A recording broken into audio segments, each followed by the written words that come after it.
Les 5 étapes pour maigrir sans faire de diète.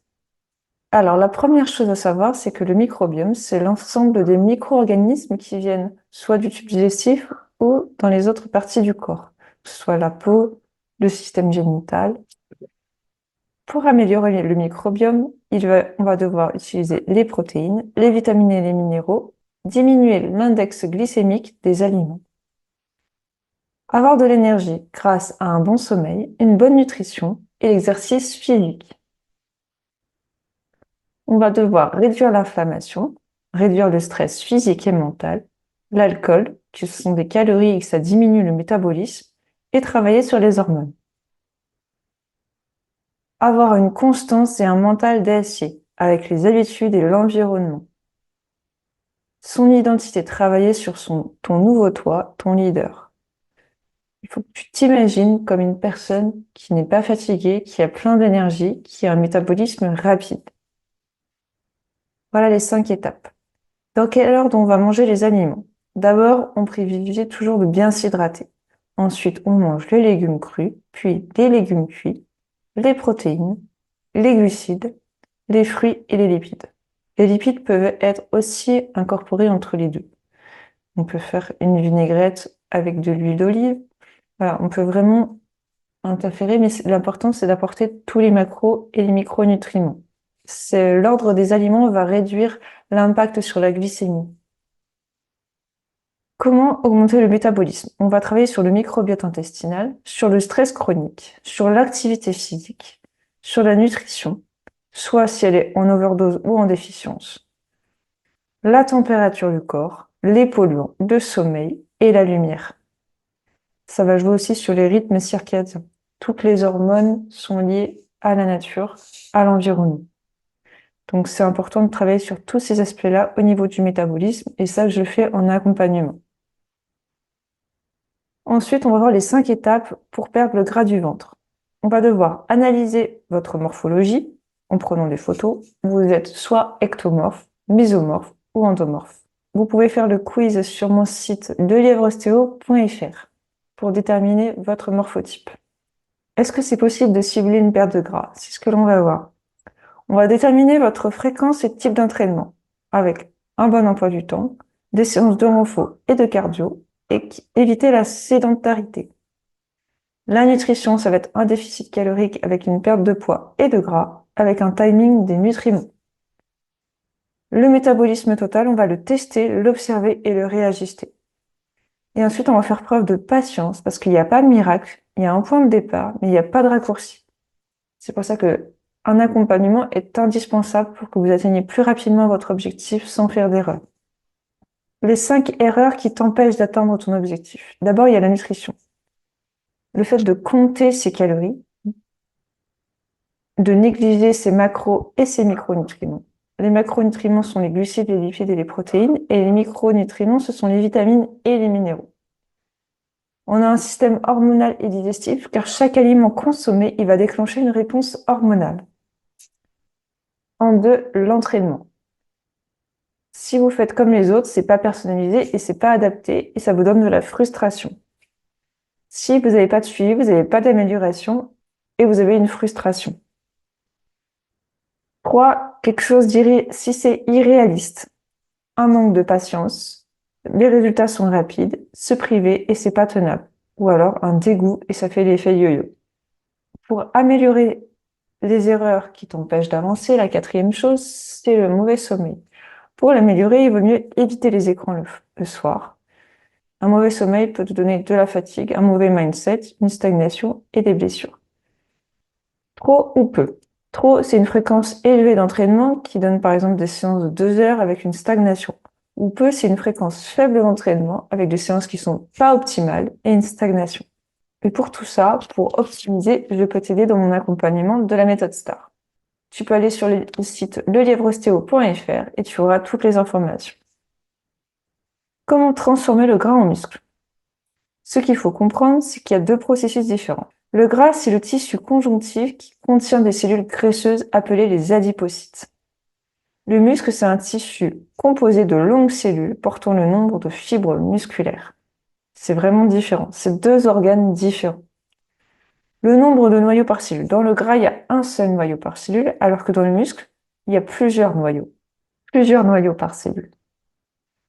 C'est un défaut de langage, parce que dans la tête, on peut remplacer le tissu gras par du muscle en même temps.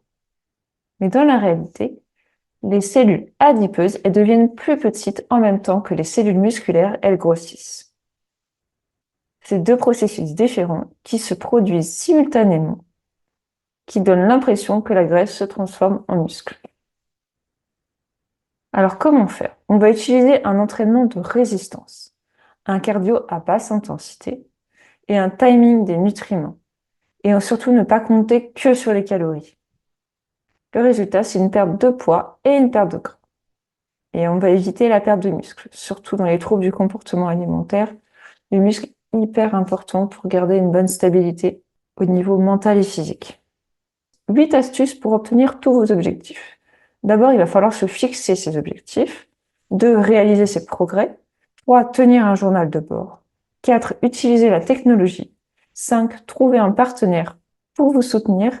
6, faites-le pour vous et pas pour les autres. 7, utilisez la méthode STAR que je propose dans mon accompagnement sur le site lelivreostéo.fr. Et 8, suivre un plan personnalisé.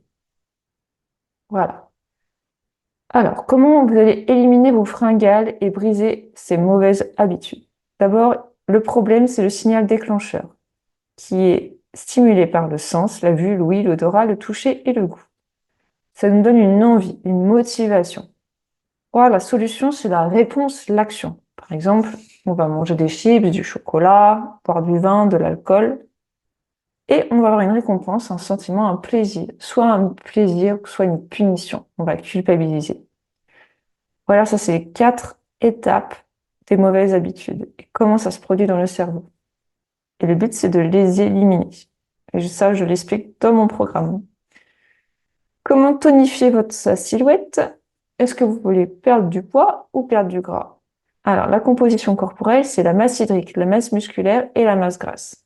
Perdre du poids, vous pouvez perdre du poids, par exemple, en allant aux toilettes, en arrêtant de manger, en arrêtant de boire ou en tombant malade. La perte de poids réduit ta santé, réduit ta force, vieillesse prématurée, une déshydratation, problème de santé, la même silhouette mais plus petite, ou une diminution du métabolisme. La perte de gras va améliorer ta vitalité, va te donner une meilleure santé cardiaque, va retarder le vieillissement, va réduire le risque des maladies, diminuer le pourcentage de gras, améliorer ta silhouette, améliorer ton métabolisme. Les points importants. Une silhouette est unique et déterminée selon le ratio muscle-gras.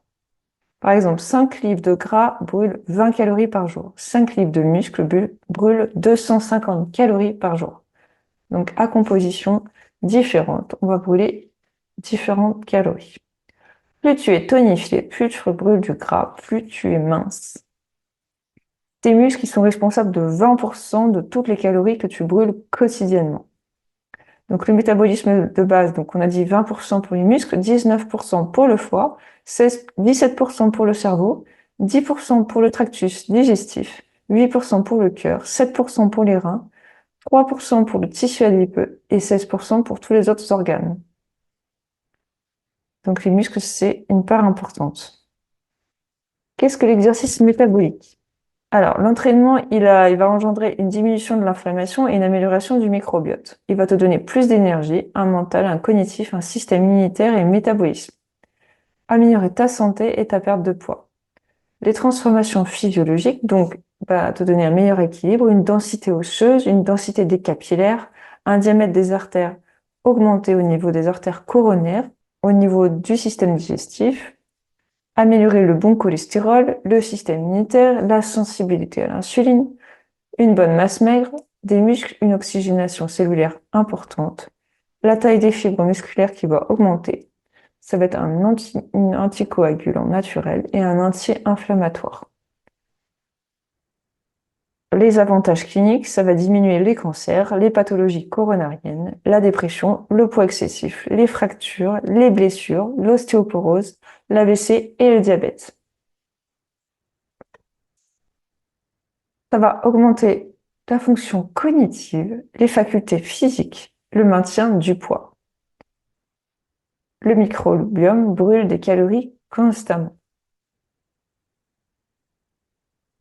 Et ton niveau de bonheur va dépendre de tes réalités par rapport aux attentes. Un petit focus pour les intestins, c'est une solution au surpoids. S'il y a une perméabilité intestinale, ça va donner une toxicité dans la circulation sanguine, engendrer une inflammation, un diabète, arthrite, ballonnement, gaz, reflux gastrique, une obésité et un surpoids. Alors, l'obésité et l'inflammation, c'est le surpoids est une maladie inflammatoire. Le développement de tissus adipeux en cas d'obésité s'accompagne d'une augmentation de la production de cytokines pro-inflammatoires telles que les interleukines 8 et le TNF-alpha, mais aussi la leptine, qui est l'hormone qui donne la satiété.